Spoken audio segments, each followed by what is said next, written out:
irajo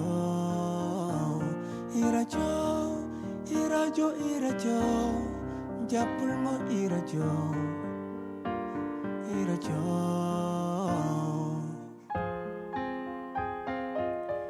irajo irajo irajo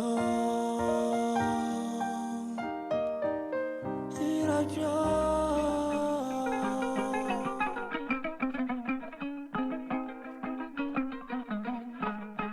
jamono bu ko fekkee war caa defoon lu baax jamono looy sa gannaaw la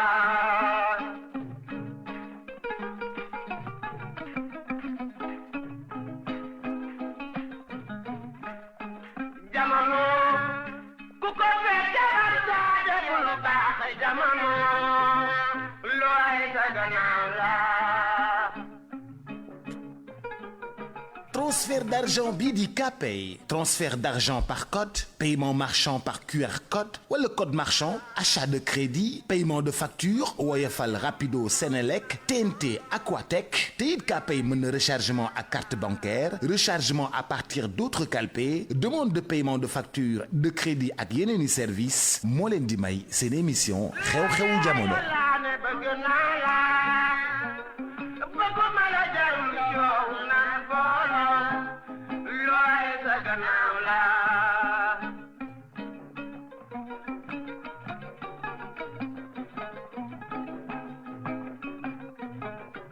Wow, Jalo, Jalo ya imaka, Jalo, loy sa ganaula.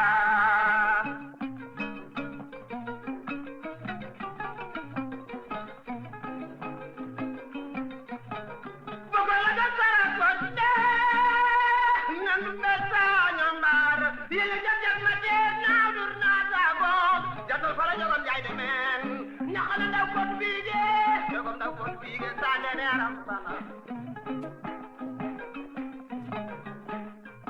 Aduna bu ko fekkee war cee def lu baax ngir dem daan looy sa gannaaw la.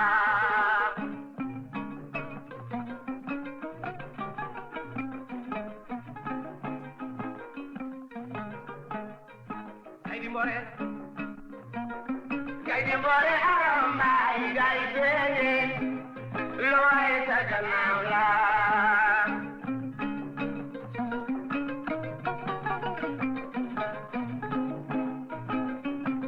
Numu daale tako daali ñooma dangay baasan ma dama ñogu mi ci jajaate adina.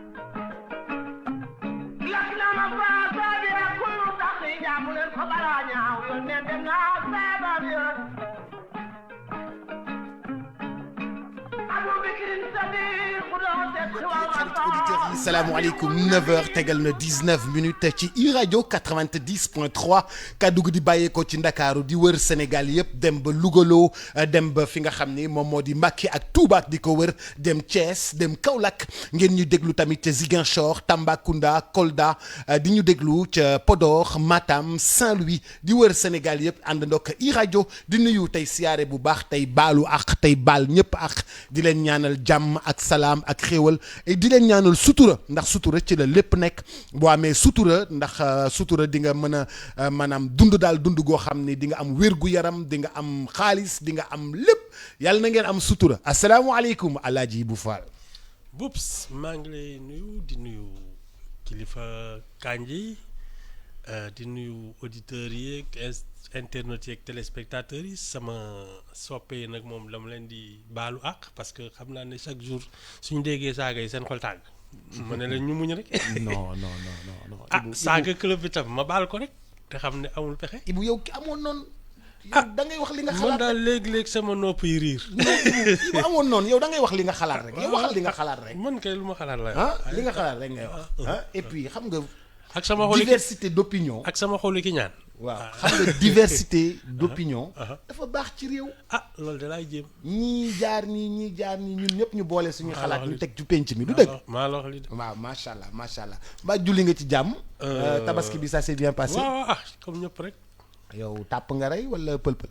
non reyul mu dee. reyul mu dee.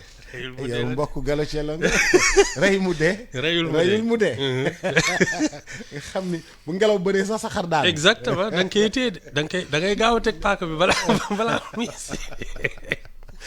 bismillah mbokk yeeg xarit yi di leen nuyu te di leen siyaare Alaaji bu Fall gis nañu laataa ñuy julli c'était un peu difficile pour chacun tabaski bi xawoon na jaar gauche lool ci wàllu xaalis am et tout ça c'était très très très très très serré sociétalement dafa mel ni nit yi du ñuy waajal di def économie di économiser di préparer ci wàllu société nga xam ni yow dama am par exemple bu fekkee ni chez les catholiques Noël buy ñëw ak Pâques buy ñëw ñoom dañuy def seen économie denc ko waajal ko préparer ko nga xam ni du ñu nekk ci dans le besoin mais ñun dafa sénégalais yi dafa mel ni ñun du ñuy waajal événement yi di ñëw dañuy xaar ba événement bi ne këtt ne jon dal suñu kanam sociétalement nga xoolee loolu.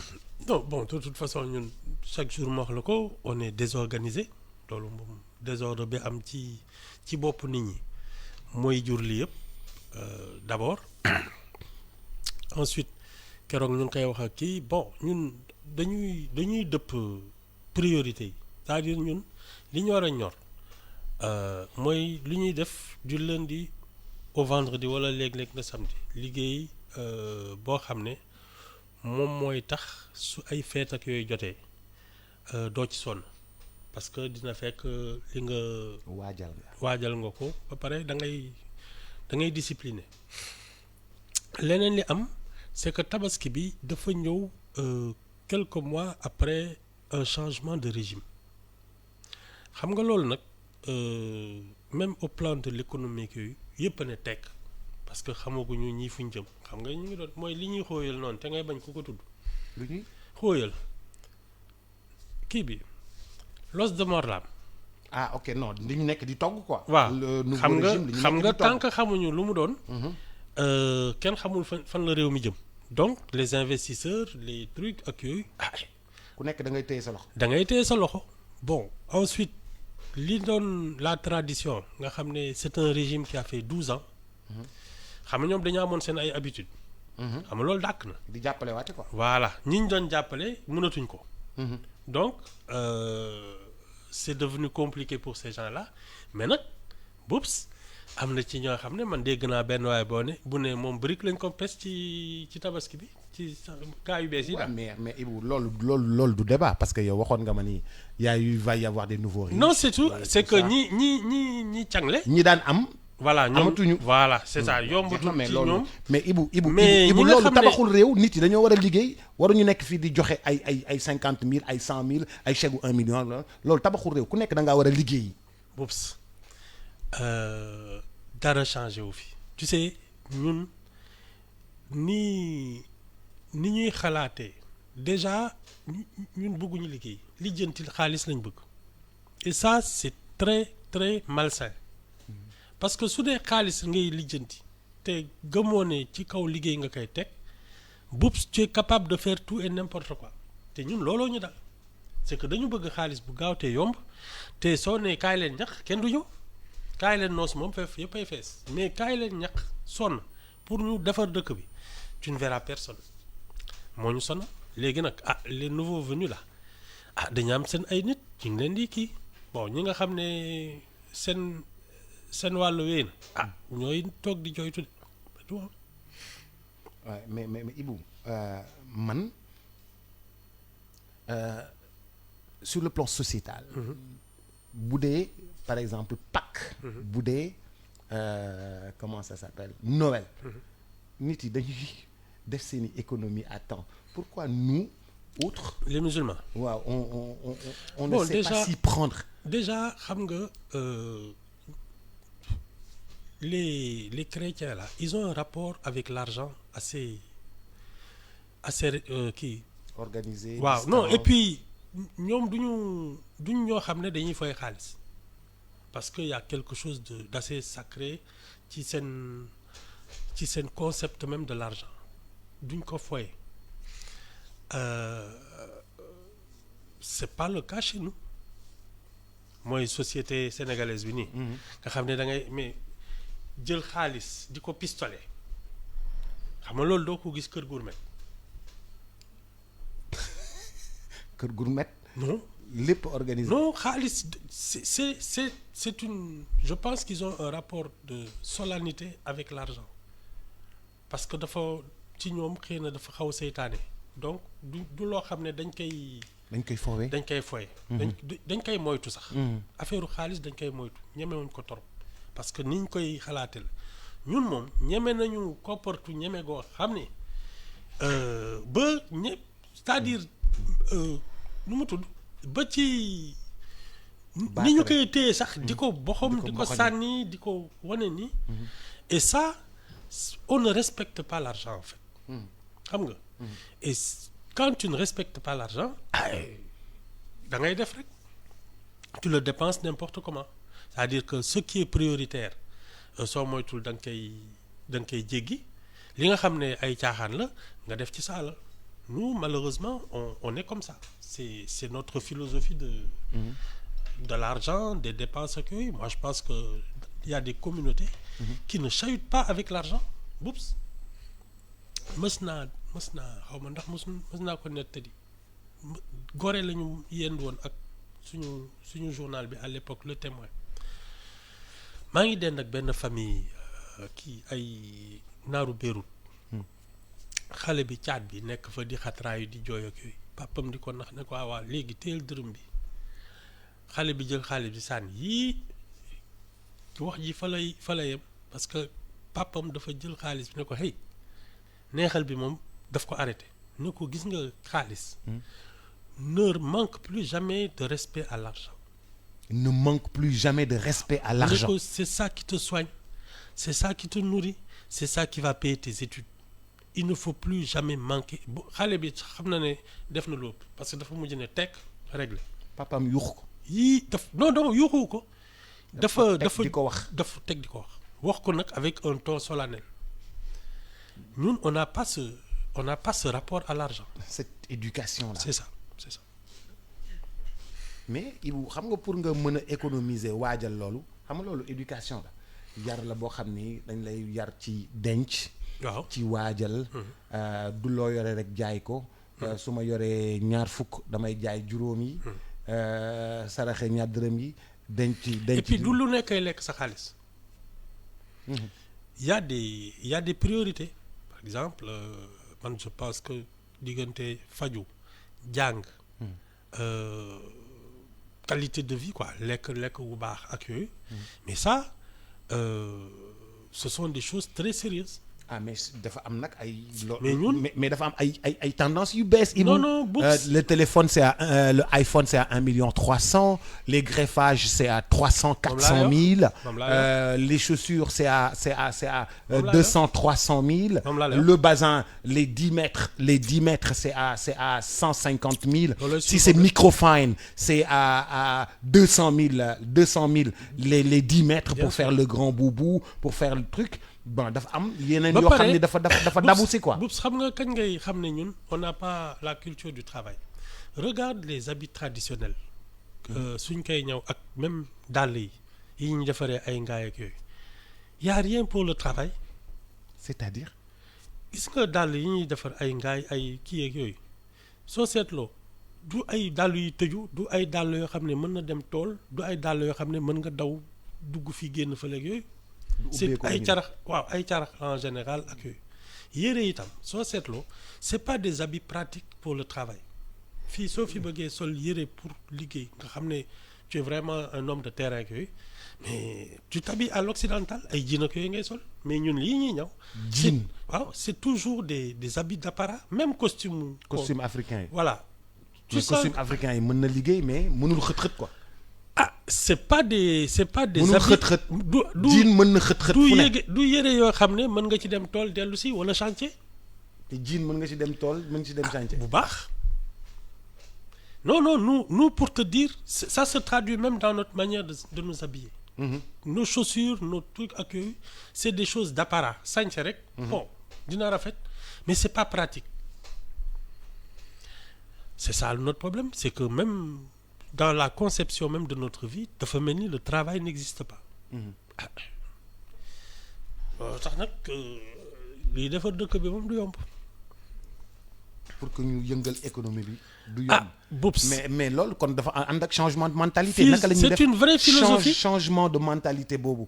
naka gisoo dafa foog naa Coco Chanel la. moom moo créatrice de mode ak yooyu. révolutionnaire moom moo xool ni mais si on veut que les femmes là puissent travailler ak yooyu elle a redessiné l'habit féminin def ko ay pantalon ak yooyu mais sinon. ay robe yu rëy la woon. mais c'est ça.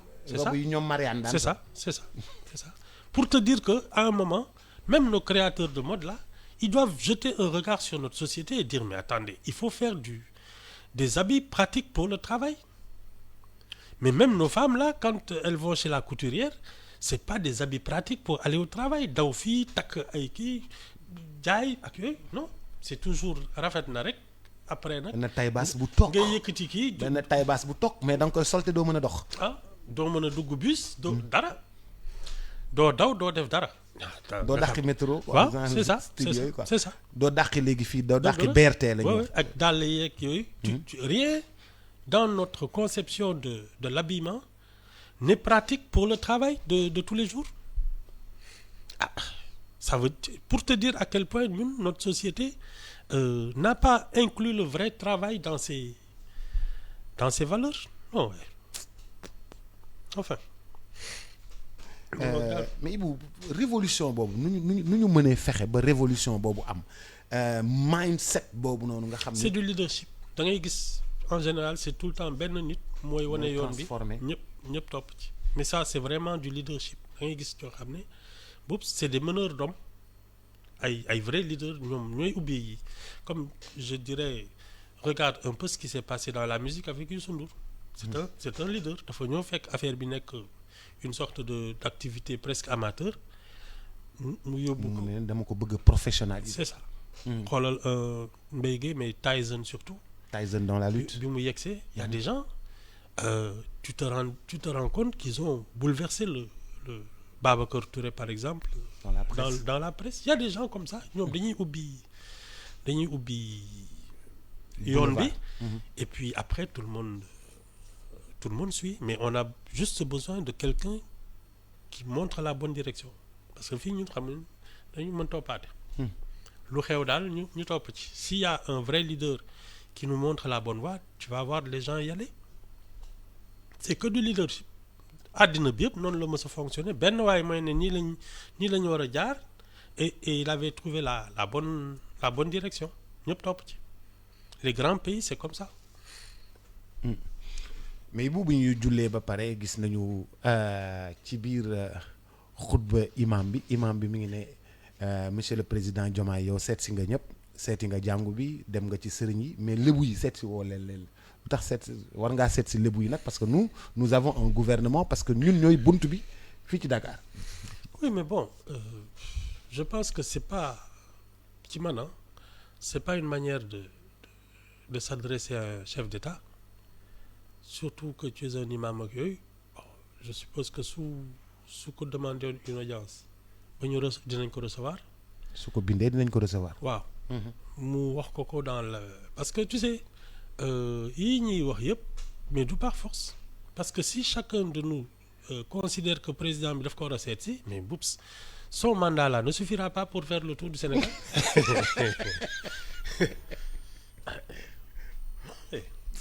Non, tu sais, et puis ça, ce sont des options personnelles.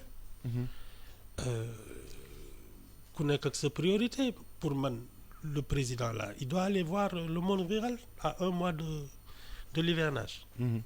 Ça devient urgent ak yooyu mais ça il n'est pas obligé.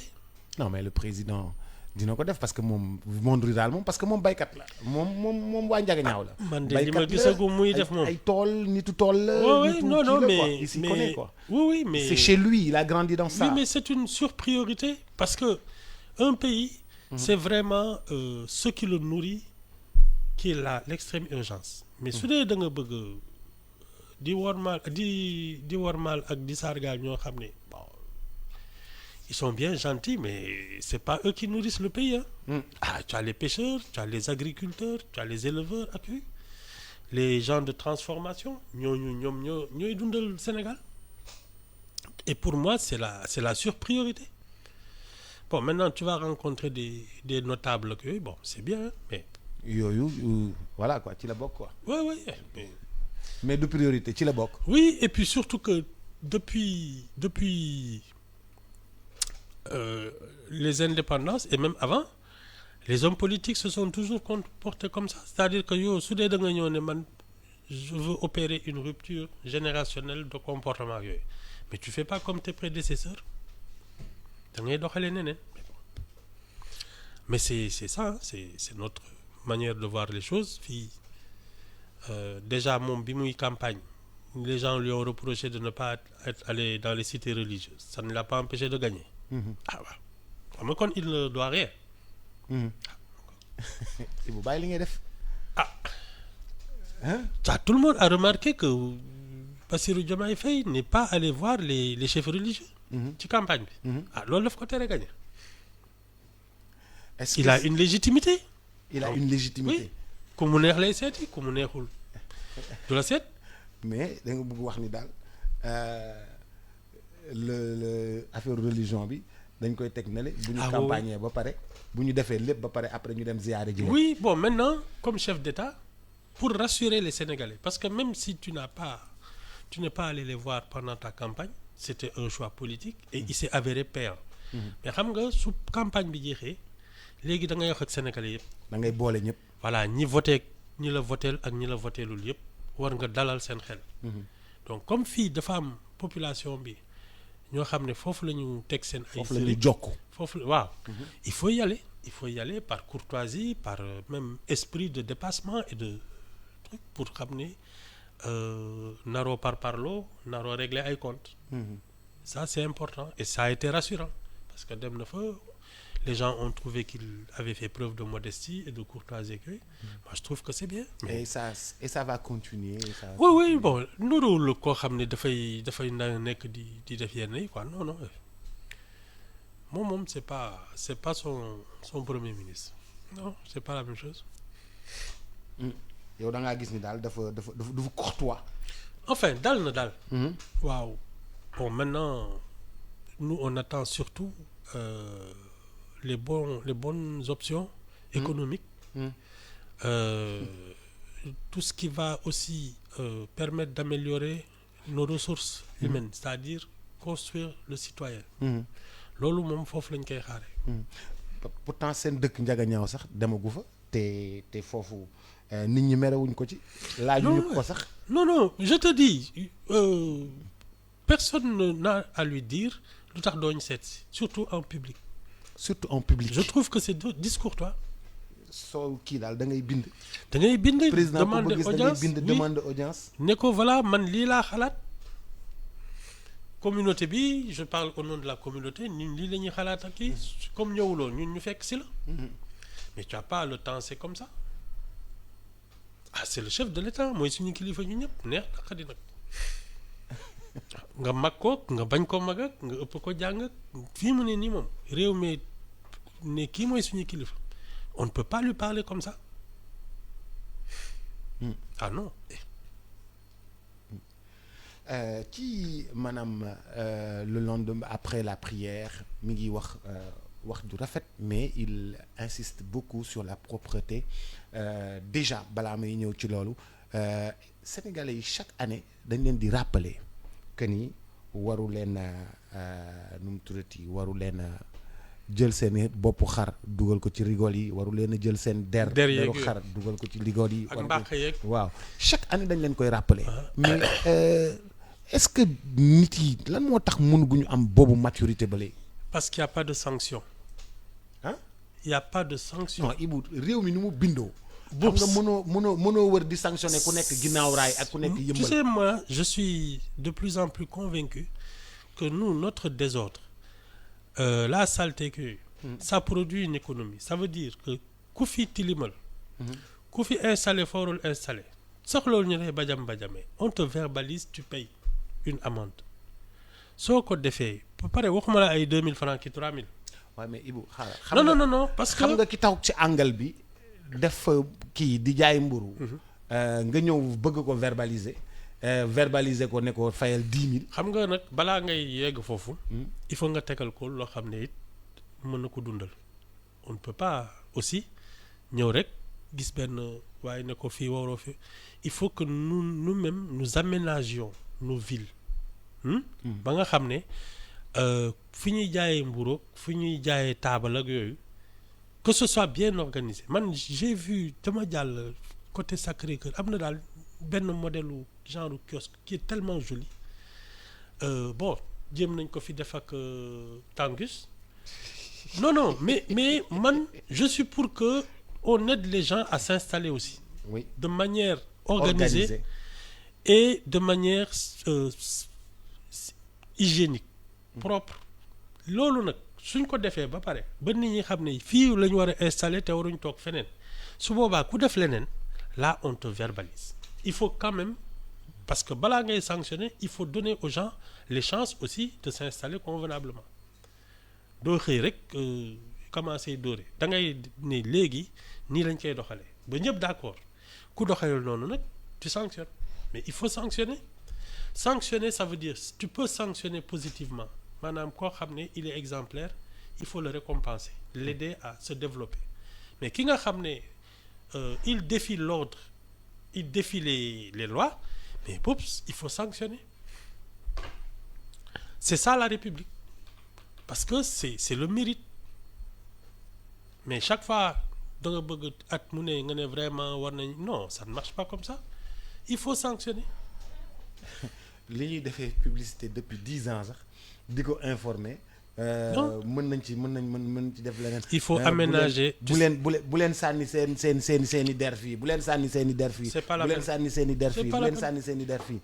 dafa mel ni ñun communication bi sax dañ cee xaw a dër. c'est de l'organisation déjà am na foog naa agence su kii bi aménagement du territoire qui disait que war nañ ut tannerie parce que der yi nit ñi dañ ko soxla. Oui. C'est le cuir c'est tout ce qu'on veut mais ne serait-ce que mu jur koom-koom. il faut racheter ça. Maintenant s'organiser de telle sorte que nit ñi dinañ xam wala dinañ ko jël ci seen kër wala dinañ xam fan lañ koy déposer. chaque année loolu moom mu wàcc ñu. xam nga man c'est ce que je disais fan yi yëpp dama ne que xam nga l'exécutif au Sénégal il est en dysfonctionnement parce que y a un gouvernement central qui est pléthorique. Il y a trop de personnes qui font tout et n'importe quoi et qui ne devraient même pas siéger à la table d'un gouvernement. Et puis tu as l'exécutif local qui doit normalement être en partenariat permanent avec l'exécutif central. C'est-à-dire que les maires des capitales doivent pouvoir siéger même en conseil. Ou là, le gouvernement organise Des rencontres. des séances de travail périodique. régulières. Parce que un maire de ville, il doit avoir le rang d'un ministre. Parce que ñoom, si le gouvernement central est en permanent contact avec eux et organise le travail, c'est-à-dire que tu vas avoir un exécutif central et des exécutifs locaux qui seront en cohérence.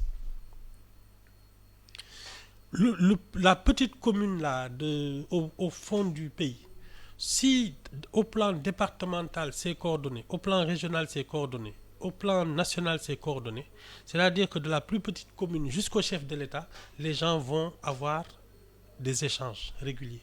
Et ça permet au travail d'être cohérent de l'exécutif. Nous, on fait autre chose. Surtout si, en plus, les députés surtout de département, surveille le travail, surveille les problèmes de population, contrôle l'action des exécutifs, muy la mairie, muy le gouvernement.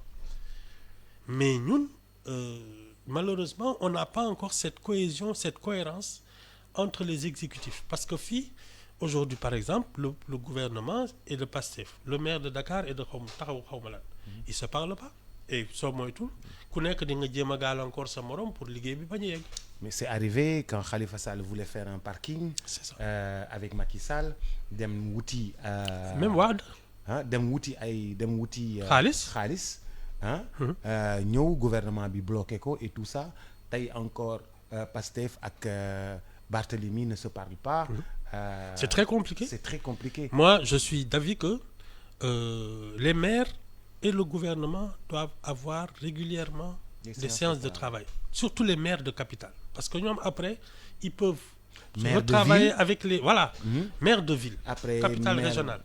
Léegi, ñoom, ils peuvent, dans la région, avoir des séances de coordination avec les maires des communes départementales. Wala yooyu. Parce que c'est le même exécutif. Ils ont les mêmes rôles. Mais si ils sont en court-circuit, nga xam ne l'information ne passe pas, la coopération ne passe pas, mais non. À un moment, les maires et le gouvernement, ku ci nekk, tu as des limites. Parce que l'action du gouvernement devrait être prolongée par les maires, qui sont l'exécutif. Mais l'exécutif local. Oui. S'ils ne s'entendent pas, tant que bokku leen parti doo leen liggéey. Mais ça, c'est pas possible. C'est pas parce que vous n'êtes pas du même parti, vous êtes obligé de travailler parce que vous êtes des élus. Loolu may wax ji. Oui. On va voir. fi ñu toll nii. Non. moo tax ma ne la. Architecture institutionnelle bi moo incohérente. moo c'est des ça. huilé quoi. Oui, amul. C'est pas logique. Président nee na nañu bale. nañu organiser waat premier samedi bi di ñëw parce que defoon nañ ko bële amoon na réussite dañoo bëgg defaat loolu surtout que nag démb ak tey nag moom li ñu génnee ci mbalit ci kër yi moom mosumaa gis mbalit mu bare nii booy romb da ngay tiit da ngay ne koñ bu ne am na jalu mbalit mu toll nii. et puis xam nga ñun malheureusement c'est ce que je dis am ñun les ordures là on n'en fait pas une économie parce que dans la récupération, le tri accueil, ça peut servir même à produire de l'énergie, ça peut se recycler dans plein de choses. Ay plastique ak ay plastique bi fii aluminium kennet yi. Voilà weñ yeeg kii yeeg yooyu yi nga xam ne c'est des combustibles. C'est comme du charbon. mën nga ci def des trucs nga xam ne combustible lay nekk. Ça peut alimenter des centrales ak yooyu. mën na nekk comme këriñ. ça se transforme.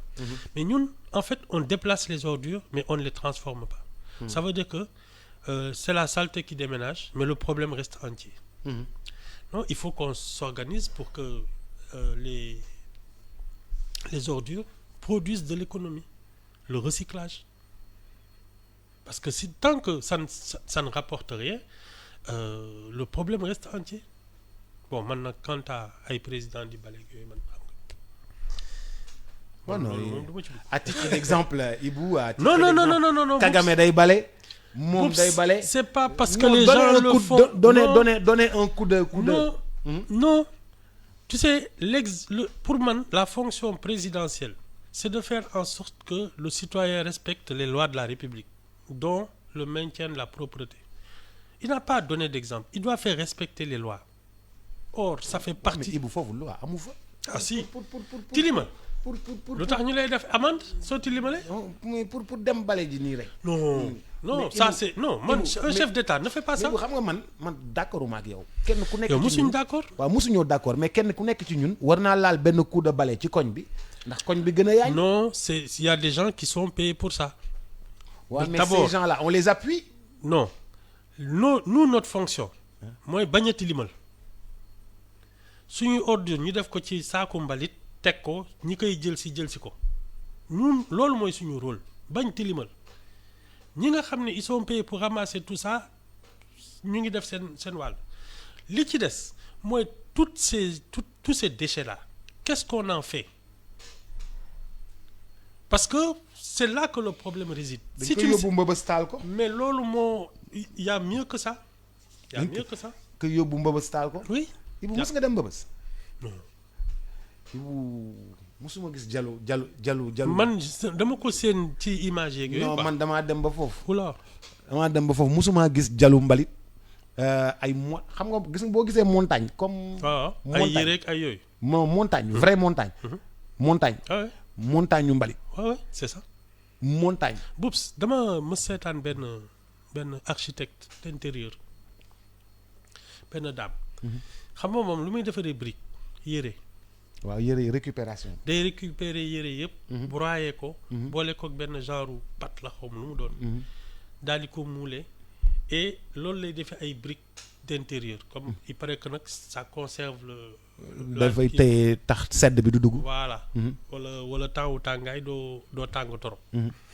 toutes ces choses là ce sont des parce que il faut réfléchir il faut se battre pour que ñun on n'est pas un pays qui devrait se permettre de gaspiller donc lii yëpp c'est du gaspillage de temps c'est du gaspillage de matières premières loolu mooy wax ji. suñu mbalit mi niñ koy jëlee yóbbu ko. def ko ci oto def ci gasoil def ci chauffeur. def ci dem sànni ko noonu rek. dem sànni ko noonu taal ko. loolu ñun dañu yàq. mais bien sûr yàq la il faut savoir quoi en faire recycler ko yii mën na nekk këriñ du charbon. yii mën na nekk ñun jotuñoo trier quoi moo tax mun affaire bi. mun il faut le faire il faut tu sais tu peux créer de vraies manufactures nga xam ne suñ kindee mais dañ koy trier yii jëm fii yii jëm fale amoon na benn société là bu doon teg ay kiosque pour ko am ay plastique ak yooyu. mi ngi am ba léegi. voilà mi ngi am ba léegi. c'est ça koo xam ni day jënd plastique bi sax par kilo. c'est ça day jënd plastique mais bi par parce que kilo. ça produit de l'énergie ça produit quelque chose. da koy defar caoutchouc defar ci ay paan. voilà di ko jaayaat. voilà. non et on peut le faire c'est sur 6 pratiquement places, c'est 6 places je 6 pense. places waaw foog naa moom. waaw da koy récupérer. mën na même paan bu toj da koy jënd. butéelu ndox yi da koy jënd. yëpp caoutchouc yëpp da nga koy peser ba mu mat kilo. yére yi mu jënd ko. les yére yi usés naka noonu yére mën nañ ko def. weñ yi mën nañ ko def. mais il faut que qu'on s'organise pour ça. c'est juste de l'organisation. ñun am nañ lépp mais dañu organiser wu. c'est ça il y a pas de volonté quoi. même ndoxu rigole yi da ngay gis ndox yi ñun suñu ndox yi. dañ koy fexe mu dem géej. mais tu sais que même nu mu tudd. man bi ma demee am benn dëkk bu ma demoon. maa gis ndox yi dañ koy ndox eau usée yi day ñëw ci benn usine. ñu transformer eau usée bi. récupérer ko mais xam que mën jël na suuf si ber. jël lële ber récupérer waat ndox mi defaat ko dans le circuit. waxuma la loolu sax mais kii nu mu tudd. yi nekk ci toilette yeeg yooyu. Proplast damaa juum Proplast ma pas si place Proplast. ouais. gis nga ça peut même produire de l'énergie parce que day produire du gaz ak yooyu. lii ñuy def ci toilette yeeg yooyu. oui ça peut produire du gaz. c'est ce qu'on appelle de la biomasse xaw même ça c'est des choses à recycler et à réutiliser yi toilette yi nii ndox yeeg yi parce que ça produit du gaz. man kay dama ko gis. ah dama gis ak de l'engrais. ñu gis jal suuf si buy dellu si ñu jël ko ber ko ba mu def ay montagnes ñu jàlle ko ne ndox mi ñu récupérer première récupération bi ñu am lu ñu ciy def deuxième récupération ndox bi ñu am lu ñu ciy def troisième récupération. ça peut arroser les jardins effectivement fa la jëm beneen bi dellu ci biir nu mu tuddati ñu désinfecté ko ba pare ndox boobu bu ñu ko désinfecté ba xool ni qualité bi mën na ni ñu dugalaat ko ci biir am feneen fu ñu ko def. tâches ménagères yi lay kii en général. am na pourtant am na fi benn tubaab. ci côté Sacré-Cœur.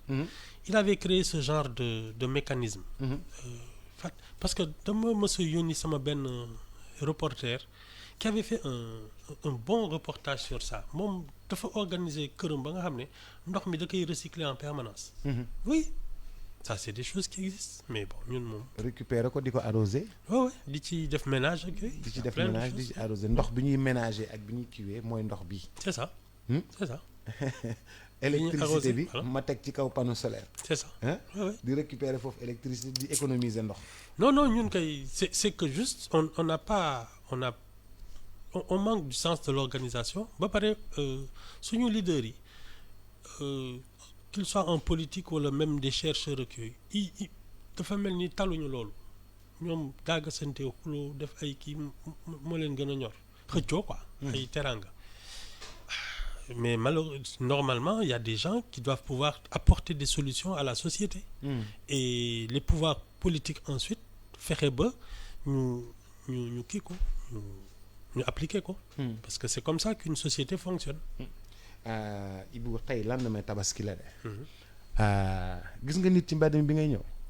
man ak yow dong ñoo liggéey foog na. man ak yow dong ñoo liggéey. ci li ba foog. ak kii nekk ci cabine technique. ak Amady mais waa IPRES gis naa leen IPRES ñoom ñëw nañu ak seeni oto mais waa réew mi dañuy laxal. xam nga nag comme ñi ci bëri dañ génn Dakar le temps de revenir ak yooyu soo moytul fin de semaine Ibou tey la mardi mercredi jeudi vendredi. am na ñoo xam ne lundi nga leen gisaat. lundi prochain la ñu ñëwaat Dakar. alors kon yow loolu nga doon wax naan nañu. on travaille pas assez. on travaille pas assez loolu rek la. non c'est la philosophie même du travail ñun tous les prétextes sont bons pour ne pas travailler fii soo fi amee malade booy seeti sax nga tàggoo. Le président de la République, c'est ce que je disais la semaine dernière avec Kandji. Quand il va acheter son mouton, il le fait un jour ouvrable aux heures de bureau. Il le fait? Jour ouvrable, un lundi. Lundi, jour ouvrable. Wow, heure de bureau. Heure de bureau. Wow. Mais alors, si les fonctionnaires le regardent, ils peuvent dire, bon, man damay tëj sama bureau dem jëndi xar. C'est l'exemple du chef de l'État. Encore que je trouve que c'était sa vie privée, donc on n'avait pas à nous montrer ça. Mais même soo ko defee. Mais c'est pas un jour ouvrable. da ngay bàyyi ba week-end. Oui, par exemple. wala heure boo xam ne kenn liggéeyut. non jour nga xam ne 18h jot na. samedi voilà en tout cas daal wàcc nga. du heure liggéey. yow da ngaa bëri seetlu trop. mais ñun Boubs jënd na xar rek lañ ciy gis. oui mais Boubs. tu sais sa fonction est d'une extrême gravité.